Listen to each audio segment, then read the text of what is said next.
নমস্কার বন্ধুরা, আপনাদের নিজস্ব channel yes you can do দিসে সুস্বাগতম। কলকাতার রামকৃষ্ণ মিশন নরেন্দ্রপুরের তরফ থেকে একটা ভালো বিজ্ঞপ্তি বেরিয়েছে। গ্রুপ ডি পোস্টের জন্য আপনাদের নিয়োগ করা হবে এবং বেতন কিন্তু হবে সরকারি যে স্কুলেতে বেতন হয় গ্রুপ ডি সেই রকম বেতন হবে এবং আপনাদের 45 বছর বয়স যদি হয় তাহলেই আপনারা অ্যাপ্লাই করতে পারবেন।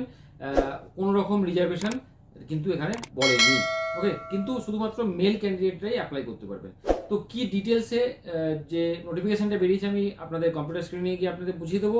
যদি চ্যানেলে প্রথমে এসে থাকেন অবশ্যই চ্যানেলটিকে সাবস্ক্রাইব করতে ভুলবেন না এবং যারা ফেসবুক থেকে দেখছেন তারা চ্যানেলটিকে ফলো করতেও ভুলবেন না।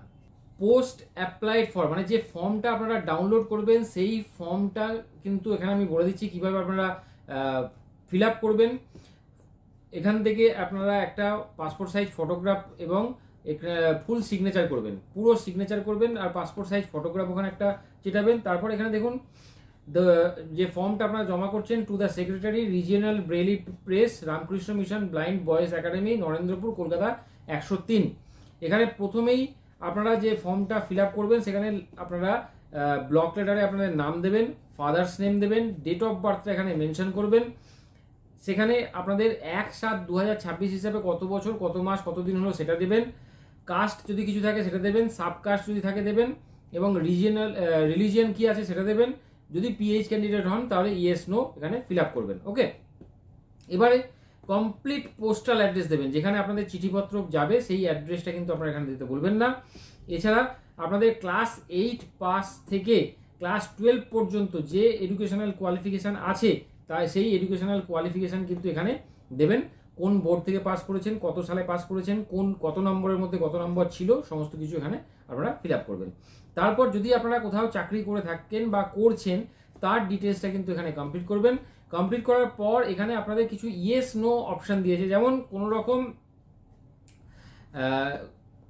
যদি সার্ভিস করে থাকেন সেই সার্ভিস থেকে কখনো আপনারা আপনাদের ডিসমিস করা হয়েছে কিনা ইয়েস নো, বা এই টাইপের কিছু পুলিশ কেস আছে কিনা এরকম আপনাদের ইয়েস নো অপশান আছে, এখান থেকে ফিল আপ করবেন। ফিল আপ কর এখানে আপনারা ফুল সিগনেচার করবেন, যে ডেটে আপনারা অ্যাপ্লিকেশনটা করছেন সেই ডেটটা দেবেন এবং প্লেসটা এখানে দিয়ে দেবেন, মানে আপনারা যে অ্যাড্রেস থেকে অ্যাপ্লিকেশন করছেন সেই অ্যাপ্লিকেশন প্লেসটা ওখানে দেবেন। তো এখানেই আমি যদি এডুকেশনাল কোয়ালিফিকেশানের কথা ভাবি তাহলে প্রথমেই আপনাদের মেল ক্যান্ডিডেট হতে হবে, কিন্তু বলে দিয়েছে মেল ক্যান্ডিডেট ছাড়া কিন্তু ওরা নেবে না, ফিমেল ক্যান্ডিডেটরা অ্যাপ্লাই করবেন না। কোয়ালিফিকেশান আপনাদের ক্লাস 8 পাস করলেই আপনারা কিন্তু এলিজিবল, কিন্তু আপনাদের এখানে প্রেফারেবল বলেছে সেটা হচ্ছে এইচএস পাস করতে হবে। ওকে, এইচএস না পাস করলেও কিন্তু আপনারা অ্যাপ্লাই করতে পারবেন। 45 বছর যদি বয়স হয় তাহলেই কিন্তু আপনারা অ্যাপ্লাই করতে পারবেন। 45 বছরের বেশি হলে কিন্তু অ্যাপ্লাই করতে পারবেন না। তবে মনে করে রাখবেন এসসি এসটি অফিসের যে সরকারি নিয়ম আছে সেই নিয়ম অনুযায়ী কিন্তু ছাড় আপনারা পাবেন। সিলেকশনটা কিভাবে হবে? সিলেকশনটা হবে আপনাদের আগে বলে দিই স্যালারি স্ট্রাকচার কী হবে। যেটা আমি বললাম, গভর্নমেন্ট এডেড স্পেশাল ইনস্টিটিউশনে যে গ্রুপ ডি স্টাফের স্যালারি হয় সেই স্যালারি কিন্তু আপনারা পাবেন। অ্যাপ্লিকেশন যেটা করবেন সেটা হচ্ছে এই যে www.rkmbba.org, এখান থেকে কিন্তু আপনারা অ্যাপ্লিকেশনটা ডাউনলোড করবেন, করে আপনাদের কিন্তু 19/9/2026 পর্যন্ত বাই হ্যান্ড জমা করতে হবে। ওকে, আপনাদের কিন্তু বাই হ্যান্ড জমা করতে হবে, কোনো রকম পোস্টে কিন্তু আপনারা দিতে পারবেন না। যে যারা শর্টলিস্টেড হবে তাদের কিন্তু রিটেন পরীক্ষা এবং ইন্টারভিউ বা ভাইভা ভয়েসে কিন্তু বসতে হবে। তো এখানে ফিস যেটা দিয়েছে সেটা হচ্ছে 300 রুপিস আনরিজার্ভ ক্যান্ডিডেটের জন্য এবং রিজার্ভ ক্যান্ডিডেটের জন্য ওবিসিদের জন্য 200 রুপিস, আর এসসি এসটি বা পিএইচ এর জন্য কিন্তু 100 রুপিস এটা পে করতে হবে, যেটা আপনারা হার্ড কপি মানে ক্যাশ পে করবেন। যখন আপনারা জমা করবেন অ্যাপ্লিকেশনটা তখন গিয়ে ক্যাশ জমা করতে হবে। এবং মনে রাখবেন যারা ডিসকোয়ালিফাই হবেন মানে যারা এলিজিবল হবেন না তারা কিন্তু আবার ওই ক্যাশ টাকাটা ওখান থেকে রিটার্ন পাবেন। ওকে, তো এখানে যে পরীক্ষাটা হবে, পরীক্ষাটা প্রথম হবে 40 নম্বরের একটা রিটেন পরীক্ষা হবে, যেখানে মাল্টিপল চয়েস কোশ্চেন থাকবে, জিকে আর অ্যাপটিটিউডের ওপর 20 মার্কসের, লং আনসার টাইপ কোশ্চেন থাকবে যেটা বাংলা এসে রাইটিংয়ের ওপর মানে বাংলা রচনা রাইটিংয়ের ওপর, সেটা হচ্ছে 10 মার্কসের, এবং 10 মার্কসের আপনাদের ইংলিশ লেটার রাইটিংয়ের ওপর কিন্তু আপনাদের পরীক্ষাটা হবে। তারপর আপনাদের 10 নম্বরের ভাইবা হবে।